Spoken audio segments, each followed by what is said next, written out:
Mesdames et messieurs, ici Chage et on se retrouve aujourd'hui pour les spoilers du chapitre 1143 de One Piece nommé les Chevaliers Divins. Donc est-ce qu'on va voir véritablement qu'est-ce qu'ils peuvent nous faire les deux derniers Chevaliers Divins qui sont arrivés?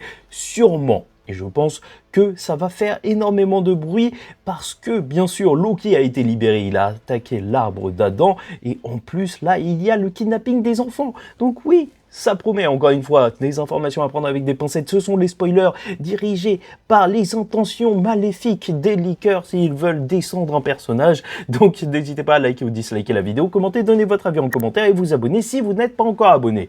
Bref, les géants tentent d'aider les enfants qui ont été kidnappés par les chevaliers divins, mais ils ne peuvent pas les toucher. Ok, c'est vraiment en mode somnambule.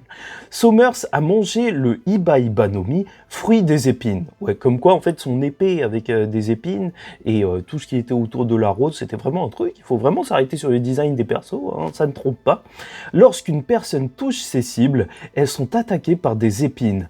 Plus l'amour pour la cible est fort, plus les épines sont douloureuses. Ça veut dire qu'il aime beaucoup les enfants. Ouais, ok.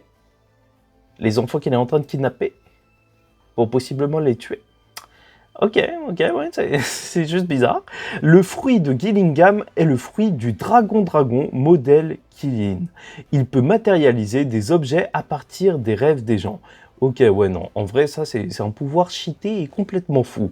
Mais c'est vrai que les deux ensemble, c'est quand même quelque chose. Ils ont vraiment des fruits quand même assez pratiques. Hein. Le fruit des épines, il peut permettre plein de missions du genre, hein, de kidnapping, et franchement, c'est plutôt fort. Et même l'autre, là, c'est vraiment n'importe quoi. Hein. Matérialiser les rêves, mais avec des grosses créatures, c'est un truc de ouf. Les chevaliers divins mangent dans la forêt et oublient le sel, ok? Si bien que Somers y pense, Gillingham utilise son pouvoir pour l'endormir et sort le sel de son rêve. Ah oui, il peut vraiment sortir des... Ah mais ça veut dire qu'ils sont réels, les objets qu'il sort? Genre le sel, tu peux l'ingérer et tout. Retour au groupe de Loki et Luffy. Luffy donne un coup de poing faible à Loki qui s'évanouit. Zoro note que Loki était déjà proche de la mort. Ok, ouais, ça, comme quoi, c'était même pas un sujet en fait, Loki. Luffy demande à Gerd de soigner Loki. Bien que Gerd résiste, elle accepte finalement d'aider. Flashback du passé de Arjudin. Loki l'a harcelé depuis l'enfance. Arjudin veut se venger du meurtre de leur père. À la fin du chapitre, Loki se réveille et dit « Penses-tu vraiment que j'ai tué père parce que je le voulais? Je sais que tu ne me croiras pas non plus. » Ça y est, on y est, on y est. Loki est un bon. Enfin, depuis le temps qu'on le disait. Bon, après, il y a tout le monde qui croyait ça aussi, mais ça fait plaisir, oui, ça y est. Enfin, on va avoir la vérité sur Loki. C'est sûr que son père est pourri, ces chevaliers divins qui arrivaient et qui se disaient, ouais, on va peut-être visiter la tombe du roi Harald.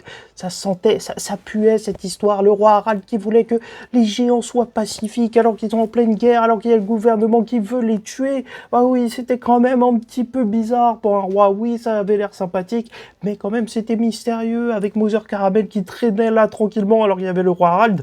Non, franchement, il y avait trop de trucs. Enfin, Loki va passer du bon côté. Et là, on va voir... Ah, c'est un petit peu dommage dans le sens où peut-être qu'on n'aura pas de combat Luffy vs Loki, ça veut dire. Parce que si Loki il explique tout de suite son histoire et que Luffy il y croit directement, bah, ça va partir directement en coéquipier. Ok, enfin bref, n'hésitez pas à me dire ce que vous en pensez en commentaire. Je suis sûr il y a plein de détails sur lesquels on pourra s'arrêter, comme le fait que Gillingham, il arrive justement à sortir des choses des rêves et qui deviennent des vrais objets. Peut-être que ça peut aller très loin, il faudrait réfléchir à tout ça. N'hésitez pas à me dire ce que vous avez comme idée hein, pour que je vous les vole pour la review. Et en attendant la suite, je vous dis tiens tout le monde, faites très attention à vous et surtout, paix sur vous.